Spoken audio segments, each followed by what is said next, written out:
Une longue descente, 20 mètres de profondeur, pas de cordage, pas de ventilation, aucune structure pour soutenir la roche. Mais Jospin a 25 ans, 5 enfants et pas vraiment le choix. Si on avait des emplois ici un peu en RDC, on ne pourrait pas entrer ici. C'est par manque d'emploi, pour un peu se nourrir. Et là, il réussit à extraire d'autres mineurs qui étaient restés coincés. Alors tout ça sous les encouragements et les acclamations de la foule. Ouais, c'est fou qui assiste à la scène. Il y a 9 hommes qui étaient restés coincés dans cette mine d'or qui s'est effondrée suite à d'importantes pluies. Et ils sont tous sortis complètement indemnes, en très bonne santé. Donc effectivement, c'est un véritable miracle. Des images de mines dans l'est du Congo montrant des conditions désastreuses des travailleurs confrontés au risque de glissement de terrain ou d'effondrement ont souvent fait surface ces dernières années, suscitant l'indignation et attirant un petit peu d'attention sur la crise humanitaire qui sévit dans la région du Nord Kivu. Beaucoup d'entre vous ont peut-être déjà entendu parler du coltan, du cobalt ou même de la cassitérite, qui font partie de la longue liste des gisements naturels que la RDC possède en grande quantité et que le reste du monde convoite si désespérément. Mais les conflits en cours dans la région sont le fruit d'une superposition de facteurs ainsi que de circonstances qui rendent la question de l'exploitation minière en RDC très complexe à résoudre. Dans ce nouvel épisode de Beyond the Noise, nous abordons la question en vous expliquant de but en blanc ce qui se passe au Nord Kivu, dans la mesure du possible bien sûr, puisqu'il y a tant d'informations contradictoires. Avant d'entrer dans le vif du sujet, n'oubliez pas de vous abonner comme d'habitude à Beyond the Noise sur YouTube, c'est Beyond the Noise Africa, et d'activer les notifications pour recevoir des alertes dès que nous postons du contenu nouveau. C'est parti.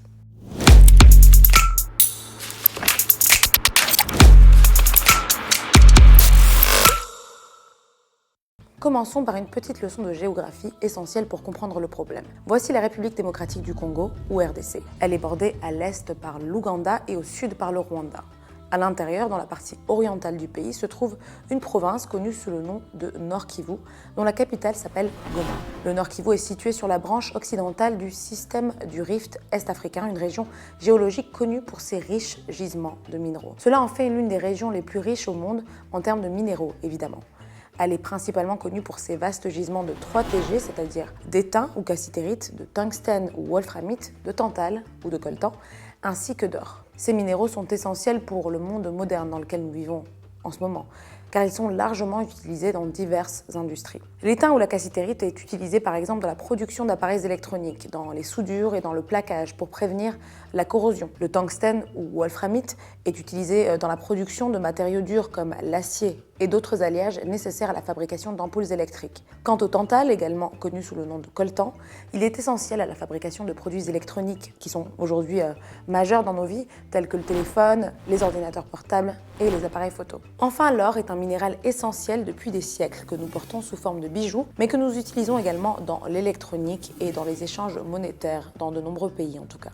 On pourrait s'étaler davantage sur cette liste de ressources car le Kivu possède également des gisements de diamants, de cuivre, de cobalt et de pétrole. Rien que ça. Selon le guide commercial de la RDC, en 2020, le pays était le premier producteur mondial de cobalt avec une production de 95 000 tonnes, soit près de 41% du cobalt mondial. C'est également le 6e producteur de diamants industriel en 2020 avec une production de 3,7 millions de carats.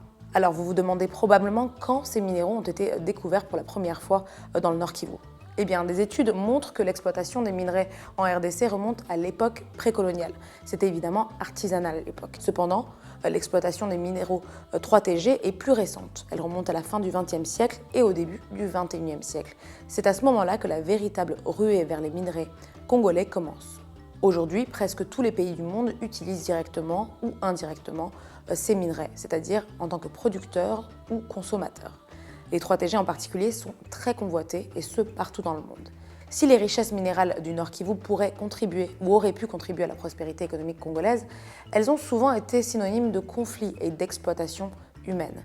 Cette région est historiquement en proie à des conflits armés avec divers groupes qui se disputent le contrôle du commerce lucratif des minerais. En conséquence, la région s'est transformée en une arène ingouvernable où s'affrontent ses voisins directs, c'est-à-dire la RDC et le Rwanda. La dernière itération des troubles au Nord Kivu commence en novembre 2021, lorsque le groupe militaire connu sous le nom de Mouvement du 23 mars, M23, attaque l'armée congolaise dans la région. L'offensive du M23 ravive alors la crise dont les causes profondes n'avaient jamais été traitées auparavant. Le M23 est composé majoritairement, il faut le dire, de Tutsis congolais et s'inscrit dans une longue lignée de groupes rebelles congolais ayant des liens étroits avec le Rwanda. Ces liens remontent à 1994, lorsque le génocide au Rwanda déclenche un exode de 2 millions de réfugiés Tutsis vers les pays voisins. La plupart d'entre eux se rendent au Zaïre de l'époque, c'est-à-dire la RDC d'aujourd'hui. Le Rwanda et l'Ouganda ont notamment contribué à l'époque à l'éviction du président zaïrois Mobutu Sese Seko en soutenant Laurent Kabila pendant la première guerre du Congo. Aujourd'hui, les approches diplomatiques et les lignes de communication directes entre les deux pays voisins ont été complètement coupées. Quant à l'implication de la communauté internationale, on peut la résumer à l'ONU et à d'autres organisations internationales de ce type qui soutiennent les accusations de la RDC vis-à-vis du Rwanda. Des enquêtes récentes menées par le groupe d'experts des Nations Unies sur le Congo ainsi que des recherches de Human Rights Watch ont par exemple affirmé que le Rwanda ne se limite pas à apporter un soutien logistique au M23, mais que des troupes rwandaises vont jusqu'à combattre aux côtés du groupe armé à l'intérieur du Congo. Mais encore aujourd'hui, le gouvernement rwandais nie soutenir les rebelles du M23. Bien que la rébellion du M23 soit considérée par certains observateurs comme la principale source de violence dans l'est du pays, de nombreuses autres factions sont responsables de massacres effroyables qui se sont déroulés récemment. Le Haut Commissariat des Nations Unies pour les réfugiés indique qu'au moins 800 000 personnes ont été contraintes de fuir les combats dans l'est de la RDC au cours des 12 derniers mois. Nombre d'entre elles vivent dans des camps de réfugiés dans d'autres parties de la RDC et dans les pays voisins. D'innombrables violations des droits de l'homme ont également été signalées, notamment le travail forcé dans les mines, le travail des enfants et la violence basée sur le genre. Analyser et enquêter sur la crise du Nord Kivu est une tâche difficile et comporte de sérieux défis, surtout à l'ère de la guerre de l'information entre le Rwanda et la RDC qui se joue en ce moment. Mais cela n'enlève rien à la nécessité de mieux faire connaître la crise humanitaire en cours dans la région et d'essayer de déceler les dynamiques complexes qui sont en jeu.